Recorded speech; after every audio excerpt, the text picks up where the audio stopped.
Good morning class. यहाँ पर हम 9th क्लास के जो साइंस की बुक है और उसमें जो फिज़िक्स के चैप्टर्स हैं वो करेंगे। तो सबसे पहले जो हम 11th चैप्टर है वर्क एंड एनर्जी वो करेंगे। ओके, तो यहाँ पर चैप्टर का नाम हमने लिखा है वर्क एंड एनर्जी। सबसे पहले देखिए वर्क एक्चुअल में होता क्या है। तो work is done when a force produce motion, मतलब जब हम किसी चीज़ को पुश करते हैं तो वहाँ वो मोशन में आती है, दैट इज़ कॉल्ड वर्क। मतलब मोशन में आना ज़रूरी होता है किसी भी ऑब्जेक्ट को, तो वहाँ पर हम वर्क करते हैं। ओके, दो चीज़ों का होना ज़रूरी है वर्क के लिए। First is magnitude of force and second is displacement through which the body moves. किसके डायरेक्शन में? In the direction of force. Okay, देखिए work done in moving a body is equal to the product of force exerted on the body and the distance move by the body in the direction of force. Okay, तो देखिए किस तरह से ये इसके direction में होती है। तो हम वर्क का फॉर्मूला लिखते हैं। वर्क इक्वल क्या होता है? Force into displacement, force into displacement. Okay, ये आपका वर्क का फॉर्मूला हो गया, यानी W बराबर F इंटू एस। ठीक है, इतना समझ आया है। नेक्स्ट हम देखते हैं कि जो वर्क है उसकी यूनिट क्या होती है। एक बार मैं इसके एग्जांपल्स लेती हूँ, जो वर्क है उसके एग्जांपल लेती हूँ। जैसे कि आपने किसी टेबल पे कोई चीज़ रखी है, उसको पुश किया है और वो डिस्प्लेस हुई है। आपने जिधर उसको पुश किया है उधर ही उसका डिस्प्लेसमेंट हुआ है, उधर ही वो खिसकी है थोड़ी, तो वहाँ पर हमने फोर्स और डिस्प्लेसमेंट दोनों चीज़ें हमारी वहाँ काम आई है, तो हमने वहाँ पर कुछ वर्क किया है। ठीक है, तो अब यूनिट ऑफ वर्क देखते हैं। तो सबसे पहले हम ऐसा यूनिट देखते हैं। ऐसा यूनिट होती है, ऐसा यूनिट ऑफ वर्क W बराबर F इंटू एस होता है। तो फोर्स की यूनिट क्या होती है? फोर्स की यूनिट होती है न्यूटन, SI में, एंड डिस्प्लेसमेंट S का मीटर। तो वर्क बराबर क्या हो गया? Newton into metre. तो ये ऐसा यूनिट हो गई है वर्क की। और या फिर हम वर्क की यूनिट एक जूल भी ले लेते हैं, क्योंकि एक साइंटिस्ट थे जूल जिन्होंने इस पर बहुत वर्क किया था। तो जो वर्क की यूनिट है वो जूल भी होती है। अब देखिए आपसे कोई पूछ ले कि एक जूल की डेफिनेशन दीजिए कि एक जूल बराबर क्या होता है। तो देखिए W बराबर क्या हो गया? जूल हो गया, और हमने बोला कि F इंटू एस होता है। अब हम बोलेंगे एक जूल की डेफिनेशन के लिए कि हमने किसी ऑब्जेक्ट पर अगर 1 न्यूटन फोर्स लगाया है तो वो 1 मीटर डिस्प्लेस हुई है, that is called work. Okay, अगर आपसे कोई एक जूल की डेफिनेशन पूछता है तो आप ये यहाँ फॉर्मूले से बताएंगे कि अगर हम किसी ऑब्जेक्ट पे 1 न्यूटन फोर्स लगाते हैं तो हमारी ऑब्जेक्ट जो है वो 1 मीटर डिस्प्लेस होता है। तो ये डेफिनेशन जो है हमारा वर्क की हो जाती है। ठीक है, नाउ अब हम देखते हैं, जैसे कि मैं आपको एग्जांपल लेकर बताती हूँ।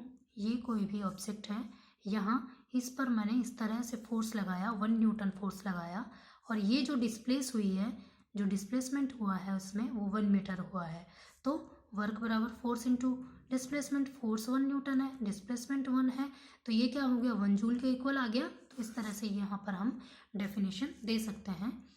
ओके, तो नेक्स्ट इज, ये हमने वर्क की डेफिनेशन देख ली है और उसकी यूनिट देख ली है। अब हम देखते हैं कि वर्क जो है वो 3 तरह का होता है, पॉजिटिव, नेगेटिव एंड ज़ीरो। तो सबसे पहले आप पॉजिटिव वर्क देखिए, पॉजिटिव एंड, सबसे पहले पॉजिटिव वर्क की डेफिनेशन देख लेते हैं हम। पॉजिटिव वर्क देखिए, मैं बोल रही हूँ, मैं यहाँ लिखूँगी नहीं, तो आप ध्यान से सुनिएगा। अगर नोट्स भी बनाने हैं तो भी आप बनाइएगा। when displacement of an object in the same direction as that of force applied, it is called positive work done. I repeat, when displacement of an object is in the same direction as that of force applied, it is called positive work done. For example, यहाँ पर कोई ये आपका कोई socket है, कोई board है, light का बोर्ड है, यहाँ से आप इस सॉकेट को खींच रहे हैं, आप इस पर फोर्स इस तरफ लगा रहे हैं, तो जितना इसको फोर्स चाहिए, जितना इसको बाहर निकलने के लिए सॉकेट को फोर्स चाहिए, जितना अगर आपने फोर्स लगा दिया तो ये बाहर आ जाएगा। तो आप फोर्स भी इधर ही लगा रहे हैं और ये डिस्प्लेसमेंट भी इधर ही हो रहा है। That is called positive work. ये आपका क्या हो गया? पॉजिटिव वर्क हो गया है। नेक्स्ट आपका है नेगेटिव वर्क। अब देखिए नेगेटिव वर्क की डेफिनेशन लिखिए। नेगेटिव वर्क क्या होता है? when displacement of an object is in the opposite direction of applied force, then it is negative work done. Same है, सिर्फ वहाँ सेम डायरेक्शन था डिस्प्लेसमेंट एंड फोर्स का, यहाँ पर डिफरेंट अपोजिट डायरेक्शन है डिस्प्लेसमेंट एंड फोर्स का। when displacement of an object is in the opposite direction of applied force, that it is negative work done. okay, जैसे कि आप यहाँ पर किसी ऑब्जेक्ट को, जो सरफेस है हमारा, वहाँ से उठाने की कोशिश कर रहे हैं और आप उठा के यहाँ ले आए हैं। आप इस ऑब्जेक्ट को उठा के यहाँ ले आए हैं, यानी आपने जो फोर्स लगाया है वो इस तरफ लगाया है, ठीक है, फोर्स इस तरफ लगाया है। और एक यहाँ पर जो फोर्स एक और लग रहा है वो ग्रेविटेशनल फोर्स आपने ग्रेविटेशन वाले चैप्टर में हम देखेंगे। तो वर्क डन बाय, यहाँ पर जो है work done by gravitational force, वो क्या हो जाएगा? वो माइनस में हो जाएगा, क्योंकि फोर्स तो ऊपर है और ग्रेविटेशनल फोर्स नीचे की तरफ लग रहा है। तो यहाँ पर जो वर्क डन क्या हो जाएगा? ये जो है ग्रेविटेशनल फोर्स नेगेटिव, तो यहाँ वर्क डन क्या हो जाएगा? नेगेटिव हो जाएगा। तो इस तरह से नेगेटिव वर्क होता है। And third is zero work. For example देखिए, कुछ भी, जैसे ये मेरा हैंड है और मैं इसको पुश कर रही हूँ, मैंने इसको पुश किया बट ये पुश नहीं हुआ, मतलब मैं इस पर वर्क कर रही हूँ, मैंने इस पर वर्क किया, देन पुश इट, मैंने इसको पुश किया तो मेरा पॉजिटिव वर्क हुआ। लेकिन मैं इस पर पुश कर रही हूँ और ये हिल नहीं रहा है, that is called zero work. मैंने कोई वर्क नहीं किया है। हालांकि एनर्जी रिलीज होगी हमारी, जैसे हम किसी वेट वाले बक्से को उठाकर अगर किसी दूसरी जगह रखना है, हम उठाने की कोशिश करते हैं और हम उठा नहीं पाते हैं, लेकिन फिर भी हमें थोड़ा वीकनेस फील होता है। ओके, तो आपने वर्क कुछ नहीं किया है by the definition of work, because W equals to F into S, क्योंकि चीज़ आपने डिस्प्लेस ही नहीं करी है, वो एज इट इज़ जहाँ थी वहीं पर है। तो यहाँ पर आपका जीरो वर्क हुआ है, ठीक है। या आप दीवार को पुश करिए, किसी को आप नहीं हिला सकते हैं दीवार को, तो वो भी आपका एक जीरो वर्क हो गया है, ठीक है ना। मतलब W बराबर क्या होता है? F इंटू एस होता है। अब S क्या हो गया? जीरो, तो W क्या हो गया? जीरो, या तो फोर्स जीरो, या अब देखिए जैसे कि ये मेरा फोर्स, ये फोर्स का डायरेक्शन है और ये डिस्प्लेसमेंट है। सपोज मैंने एक ट्रे उठाई है जिसमें चाय रखी है, ट्रे उठाई है मैंने, मतलब फोर्स इस तरह से लगाया है, और अब मैंने क्या किया, इस तरह से मूव करना स्टार्ट किया, मैं इस तरह से चल रही हूँ, यानी डिस्प्लेसमेंट मेरा इस तरह से है और फोर्स इस तरह से है, तो दोनों के बिटवीन जो एंगल है वो कितना हो गया? 90 डिग्री हो गया। और वर्क का एक फॉर्मूला क्या होता है? W बराबर F dot S, dot product को जब हटाते हैं तो कोस थीटा आता है, तो यहाँ पर FS कोस थीटा भी होता है, ठीक है ना, FS कोस थीटा। तो कोस थीटा कोस 90 की जो वैल्यू है वो जीरो होती है, तो वर्क डन क्या हो गया? जीरो हो गया। ओके, क्लियर इट, ठीक है। इस तरह से हम वर्क डन निकालते हैं। सबसे पहले मैं आपको जो साइन कॉस टेन है उसकी वैल्यूज निकालना सिखाती हूँ।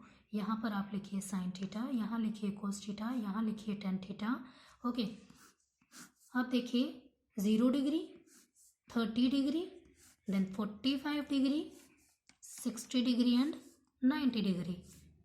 ये आपको मैं सिर्फ लर्न करना सिखा रही हूँ, कैसे लर्न करनी है। अब देखिए यहाँ से आप लिखना स्टार्ट कीजिए, 0, 1/2, 1/√2, √3/2 और 1। अब क्या करेंगे, कोस की टेबल में क्या करेंगे, उल्टा लिखेंगे, मतलब यहाँ से स्टार्ट करेंगे 0, 1/2, 1/√2, √3/2 और 1। ओके, और cos थीटा लिख लिया हमने, sin थीटा लिख लिया। tan थीटा क्या होता है? tan थीटा बराबर होता है sin theta divided by cos theta. tan theta बराबर होता है sin theta divided by cos theta. अब 0/1 करिए, 1/2 डिवाइडेड बाय √3/2 करिए, ये सब करके और आप tan थीटा की वैल्यूज भी यहाँ पर निकाल सकते हैं। तो आपको पता लगा cos 90 की वैल्यू क्या होती है? 0, और cos 0 डिग्री की वैल्यू होती है 1, sin 0 डिग्री की वैल्यू होती है 0, sin 90 की वैल्यू होती है 1। इस तरह से हम यहाँ पर ये वैल्यूज निकाल सकते हैं। एक क्वेश्चन है, मैं आपको ऑरली बोल रही हूँ पहले, फिर हम यहाँ पर सॉल्व करेंगे by the formula of work. Question है आपका, how much work is done by a force of 10 Newton, यानी आपको जो फोर्स दे रखा है वो गिवन है आपको 10 Newton. Okay, in moving an object through a direction of through a distance of 1 metre, through a distance of 1 metre, यानी displacement आपको दे रखा है 1 metre in the direction of the force. तो आपको in the direction of force की direction में displacement आपका 1 मीटर है, तो W बराबर क्या हो गया? F इंटू एस हो जाएगा। तो W बराबर 10 इंटू 1, यानी आपका हो गया 10 joule. Thus the work done is 10 joule. Okay, that is our answer. Question I can repeat. Okay, I repeat. How much work is done by a force of 10 Newton in moving an object through a distance